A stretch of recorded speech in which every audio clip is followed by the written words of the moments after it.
अस्सलाम वालेकुम फ्रेंड्स, मैं हूं आपका होस्ट शबीउल हसन और आप इस वक्त मौजूद हैं मेरे यूट्यूब चैनल पर।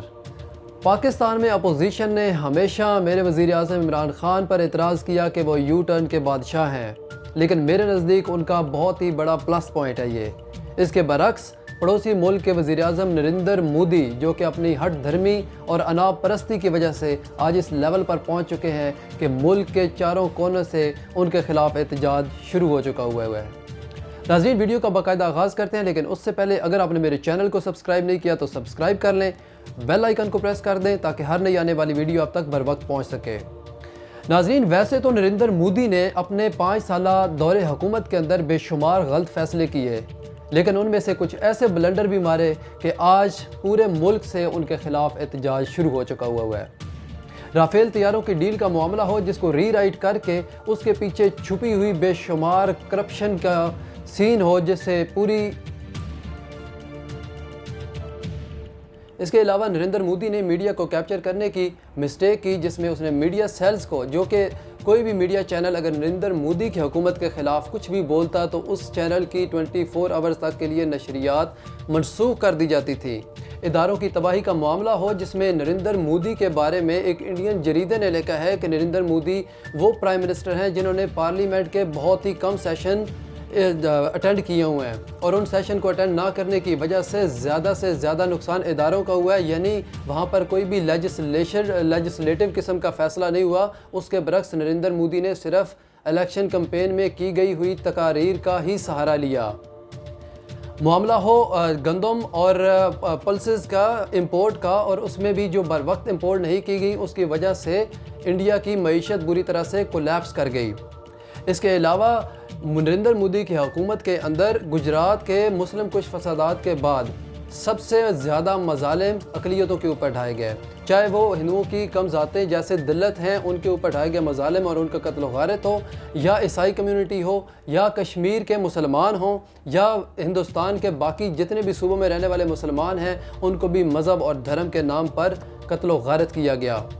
कश्मीर का मामला हो, जिसमें आर्टिकल 370 का नफाज करके कश्मीर की हालत को मुकम्मल तौर पर तब्दील कर दिया गया, और वहाँ पर हिंदू एजेंडे के तहत हिंदू इन्वेस्टर्स को शिफ्ट किया गया और वहाँ के डोमिसाइल्स के इजरा का मामला किया गया, ताकि वहाँ पर हिंदुओं की अक़लियत को अक्सरियत में तब्दील किया जाए, और उसके बाद वोटिंग करवा कर कश्मीर का जो है वो इंडिया के साथ इल्हाक का मामला हो, वो वाले भी डिसीजंस किए गए। ये वो फ़ैसले थे जिसकी वजह से कश्मीर का बच्चा बूढ़ा और बुज़ुर्ग आज इंडिया के ख़िलाफ़ हो चुका। हत्ता कि वहाँ की हुकूमत नवाज़ जो गवर्नमेंट थी वो भी नरेंद्र मोदी के ख़िलाफ़ बोल पड़ी।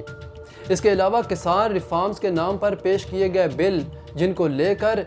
किसानों ने पूरे मुल्क में एहतजाज किया और हुकूमत की अटेंशन को हासिल करने के लिए लॉन्ग मार्च तक किए गए, लेकिन नरेंद्र मोदी की हुकूमत के सर पर जूं तक ना रेंगी, और नरेंद्र मोदी की हट धर्मी का ये आलम था कि वो फसादात हरियाणा और पंजाब से शुरू होकर दिल्ली के लाल किला तक जाकर पहुंच गए, और वहां पर जो इस वक्त आउट ऑफ कंट्रोल सिचुएशन है उसका भी सिरा नरेंद्र मोदी की हट धर्मी को ही जाता है। नाजरीन, किसान एक इंडियन जरीदे, उसी जरीदे के अंदर लिखा हुआ है कि नरेंद्र मोदी की हुकूमत में इसके एंटी फार्मर्स पॉलिसी की वजह से नरेंद्र मोदी की हुकूमत में सबसे ज़्यादा सुसाइड के केसेस सामने आए, जिन किसानों ने नरेंद्र मोदी की हुकूमत में ख़ुदकुशियाँ की। इन सारी पॉलिसीज़ को लेकर अगर देखा जाए तो नरेंद्र मोदी की हुकूमत बहुत बुरी तरीके से फलाप रही, और इस हट धर्मी के नतीजा में आज पूरे मुल्क में एहतजाज किया जा चुका। एक और फैसला, कोविड-19 की वबा के दौरान नरेंद्र मोदी ने पूरे इंडिया को लॉकडाउन कर दिया, जिसका इफ़ेक्ट पूरी इकॉनमी के ऊपर आया, और जो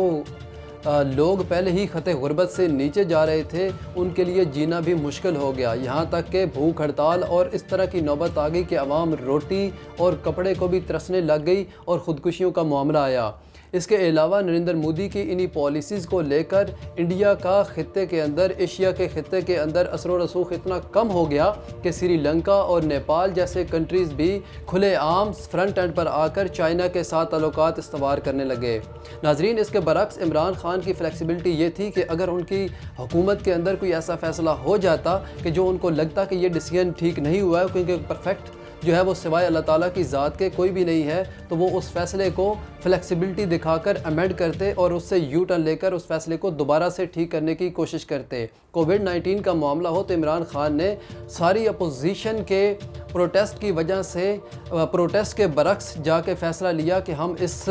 जो लॉकडाउन है इसके मुतहम्मल नहीं हो सकते, और उन्होंने इकॉनमी को चलते रहने दिया, और उसका अवार्ड और उसका रिवार्ड जो है वो पूरी दुनिया ने दिया, और दुनिया ने एक्सेप्ट किया कि इमरान खान का डिसीजन बिल्कुल ठीक था। नाजरीन, ये एक अच्छी लीडरशिप के अंदर क्वालिटीज़ होती हैं कि हट धर्मी किसी भी लीडरशिप को या किसी भी इंसान को उस नौबत तक लेकर आ जाती है कि वो बिल आखिर इक़्तिदार हो या कोई भी किसी के सिचुएशन हो तो वहाँ पर वो जाके फेलियर हो जाता है। नाजरीन, उम्मीद है ये वीडियो आपको पसंद आई होगी। इसी तरह की वीडियोस देखने के लिए मेरे चैनल को सब्सक्राइब कर लें। तब तक अपना ख्याल रखिएगा। मिलते हैं इंशाअल्लाह ताला नेक्स्ट वीडियो में। अल्लाह हाफ़िज़।